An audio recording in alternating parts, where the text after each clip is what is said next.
I'm gonna go put in my alfalfa seeding. Got the drill all loaded up.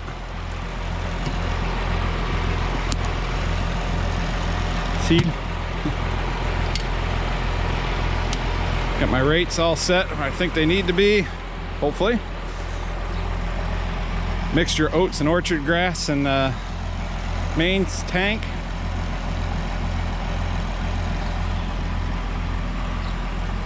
I even replaced the bearing on this wheel here that was dragging. So should be ready to go, hopefully. Oh, that tube there. They straighten out more when it's down.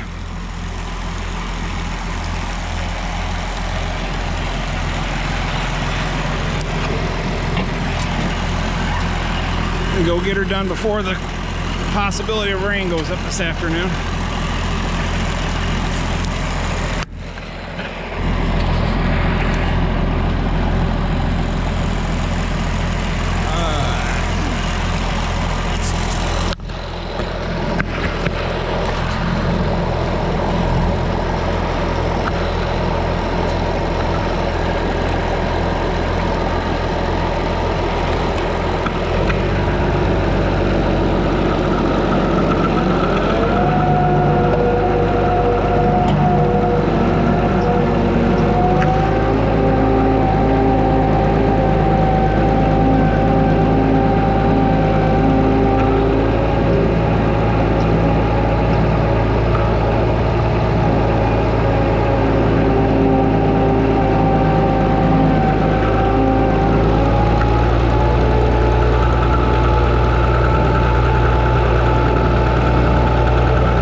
Well, it was drizzling, I don't know, the last half of what I planted, just enough to kind of get things damp, but I got her done. I thought I'd take the cultimultcher down there, got the teeth lifted up, and just roll the field. Just kind of pack it down a little more, smooth it out. And to do it, I'm going to use a 1650.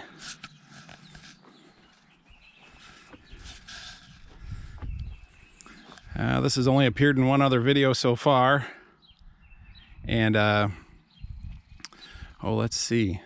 Story on this one, we got it. Well, my dad bought it just a few months before he passed away. He knew he wasn't doing good, but didn't stop him from buying Olivers. This one was on the other side of the county. But it didn't look like this. I'll throw up a picture in here. Back when we first got it. I don't have any pictures of it with the cab on, but it did have a cab on it when we got it. They'd changed it around. This is when I restored it. I got the build card from the Floyd County Museum and restored it back to the way it was shipped from the factory. When we first bought it, Dad didn't mention anything about it being a flotation tire tractor, a Terra tire. Just said, here's a check, go pick this tractor up. Another Oliver friend, farmer in the area, told me, Chris, I think that tractor was originally a Terra tire tractor. And I just didn't quite believe it. I didn't think they even put them on 1650s, but I've since found sales notes that shows that you could order it. And so I got the build card from the museum and checked it, and all the codes were right. It was originally a Terra tire tractor. Thanks to a young guy from over the other side of the county there, Ryan Miller. Thank you very much, Ryan. He was able to track down, he'd heard about where the original tires had gone to. The story about them leaving the 1650 was the owner also had an Alice 220 front wheel assist, which is definitely a rare bird in its own. And when I went and picked this tractor up from him, he told me that it had big tires on it. Well, I knew he farmed onions, and so I figured probably big tires meant tall tires, and he said he had some axle troubles, and so he took the big tires off from it. Well, so I figured, well, they put tall tires on it, farming onions, and mismatched the front and rear and had axle troubles that way. Well, they took the wheels off and put on that Alice 220 and just put regular ag tires in the cab and fender tanks on this.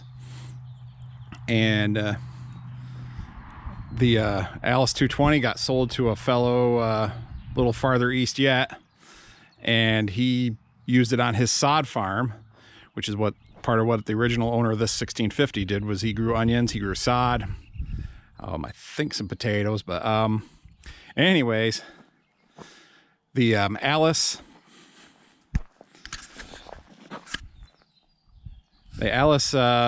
he kept it up until 2008 when the economy tanked. Nobody was buying turf anymore, and he'd had a collector bugging him about selling it to him, so he finally sold it. And when the guy came, he didn't want the extra width of the rear tires, so he brought another set of wheels with him and left the rears behind. So this guy had these weren't the tires that were on it, but they were the rims. The tires, I think, were the original tires, but they were just so weather checked and so beat up. I was tempted to keep them, but I just knew they were going to cause trouble.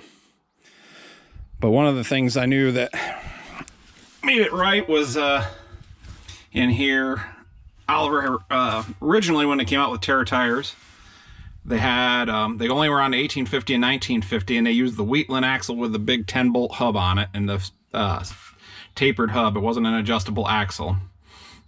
Then they decided to add the smaller tractors, and so rather than having two different rims, they just made an adapter plate that goes bolts on here at the regular 9-bolt or 9-bolt plus the 4 heavy-duty bolts, 3/4 inch bolts, and that adapted it out to the 10-bolt circle.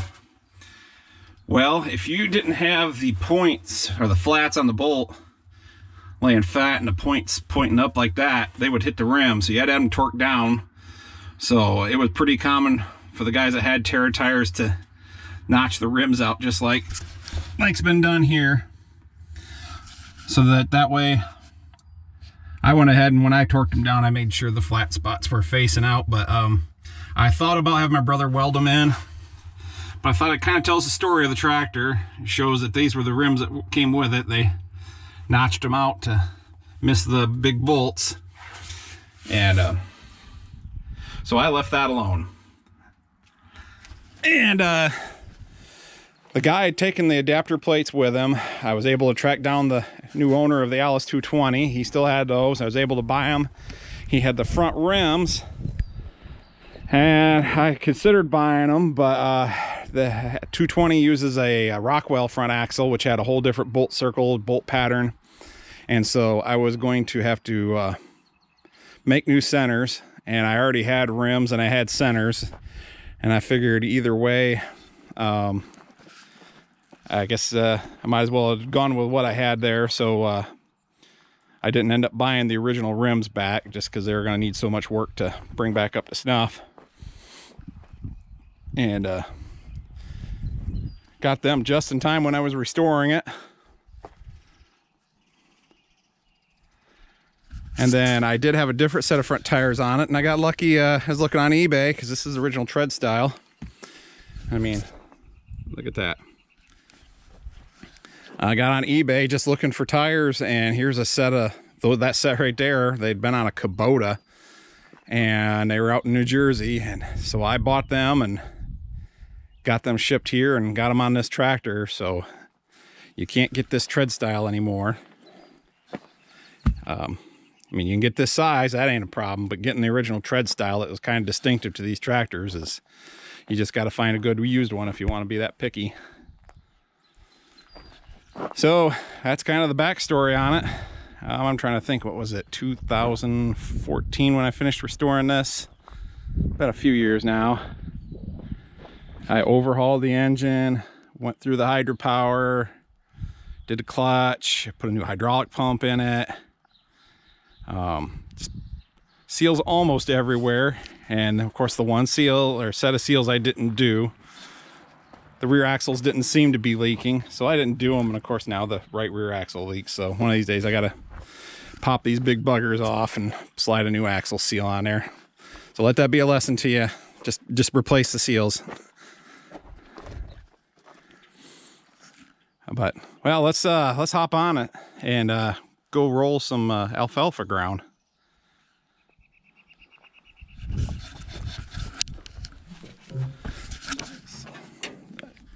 I think I turned the gas off. Yes, I did.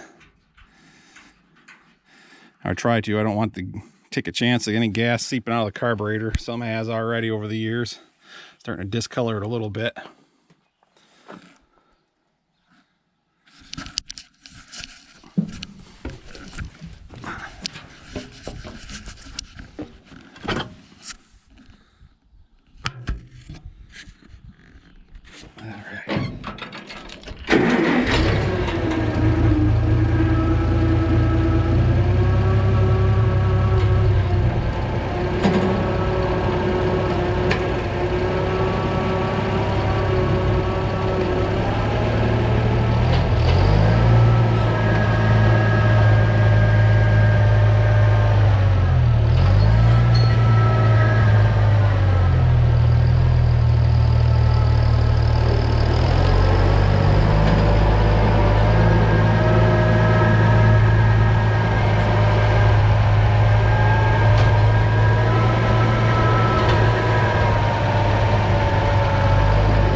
Thanks everybody for watching.